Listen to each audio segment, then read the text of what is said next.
Polynomials are of the form something times x to some power plus something times x to the 1 less power plus something times x to the 2 less power, etc., etc., etc., plus something times x plus some constant.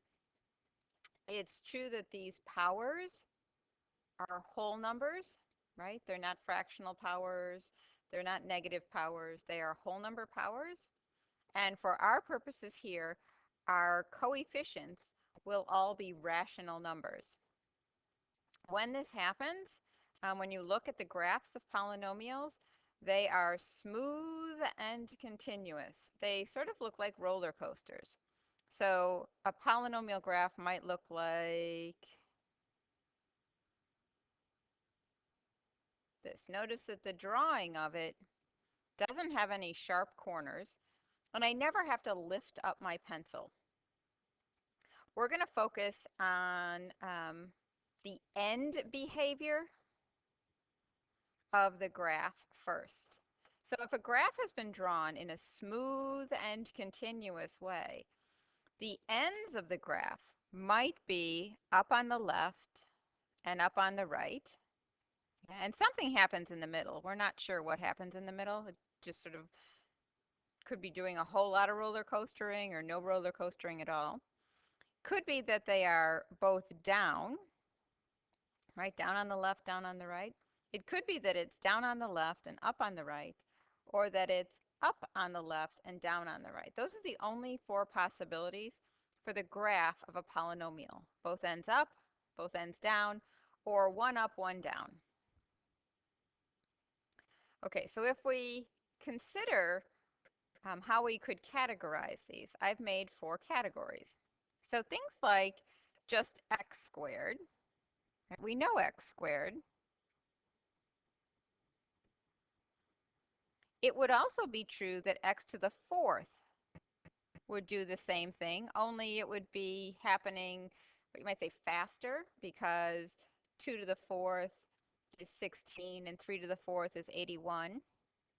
X to the sixth would be doing the same thing, because if I raise positive things to the sixth power, they get bigger and positive. If I raise negative things to the sixth power, they get bigger and positive. So both ends go up happen when I have even degrees. X looks like this, yeah? X to the third looks like this. X to the fifth also looks like this. So when I have odd powers, odd degree, I'm going down on the left and up on the right. If I took all of my even degrees and threw something negative in front of them, we would reflect them over the x-axis, and we would get this both ends down look. So if I have an even degree but a negative leading coefficient, both ends go down. And again, if I have negative x, right, the line, y equals negative x, or I have negative x cubed, negative x to the fifth, I get this up on the left, down on the right. So let's summarize this. It's all based on the degree, which could be even or odd, and the leading coefficient,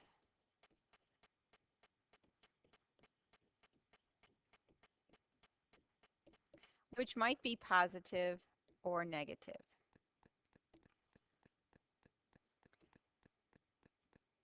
Okay, so if the degree is even and the leading coefficient is positive, both ends go up, and something happens in the middle. I'm not willing to commit to knowing what that is yet. If the degree is even and the leading coefficient is negative, then both ends go down. If the degree is odd and the leading coefficient is positive, then the left side goes down and the right side goes up. And if the leading coefficient is negative and the degree is odd, then the left side goes up and the right side goes down.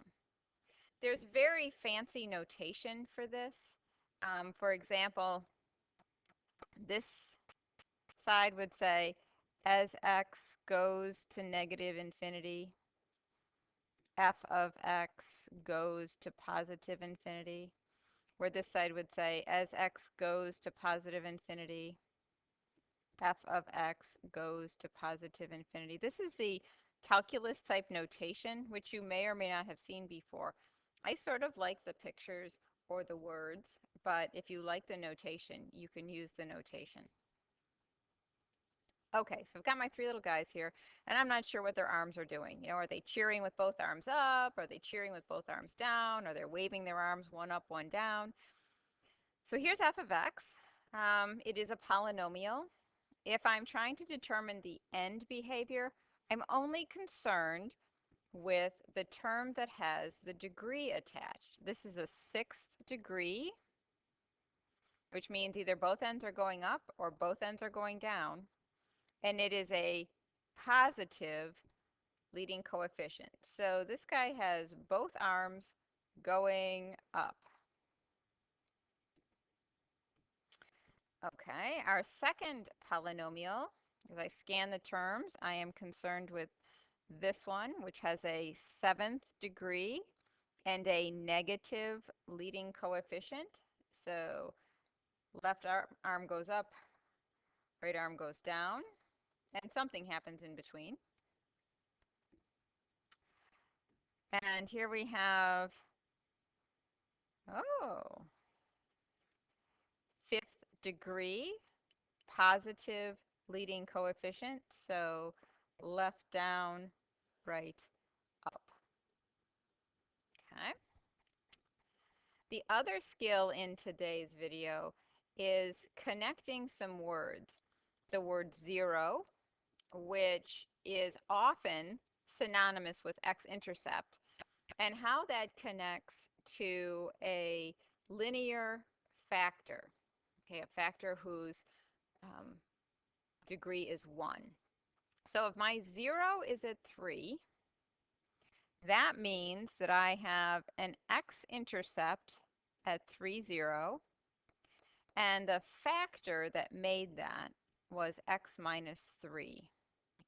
Okay, because if I saw x minus 3 equals a 0, then it would say the 0 is at 3. Okay, if the 0 is at negative 5, that means there's an x-intercept at negative 5, 0, and the factor that made that was x plus 5. If I have a 0 at 2 sevenths, that means I have an x-intercept at 2 sevenths, comma 0. And in your mind, you may be saying, oh, then the factor is x minus 2 sevenths, and that is true. The factor would be x minus 2 sevenths. But I'm going to ask that you go a little farther and call that 7x minus 2. Because if we think about 7x minus 2 equaling 0, we'd add 2 to both sides, so you get 7x equals 2, x equals 2 sevenths. It's not as common to see fractions in our factors as to see nice factors like this. So let's try this again. If the 0 is at negative 4 thirds, then the x-intercept is at negative 4 thirds 0. And our factor should be 3x plus 4. Because if I did 3x plus 4 equals 0, I would subtract 4 and then divide by 3, so x would equal negative 4 thirds. Okay, practice that. Try it a few times, see what happens. Okay, so now we have something that's not such a nice number, not a rational number. This is an irrational number. But an irrational number is still a real number. So 5 plus root 2, comma 0. And then our factor would be x minus 5 minus root 2. Again, if we set x minus 5 minus root 2 equal to 0, we would say that the 0 was at add 5 to both sides, add root 2 to both sides. There it is.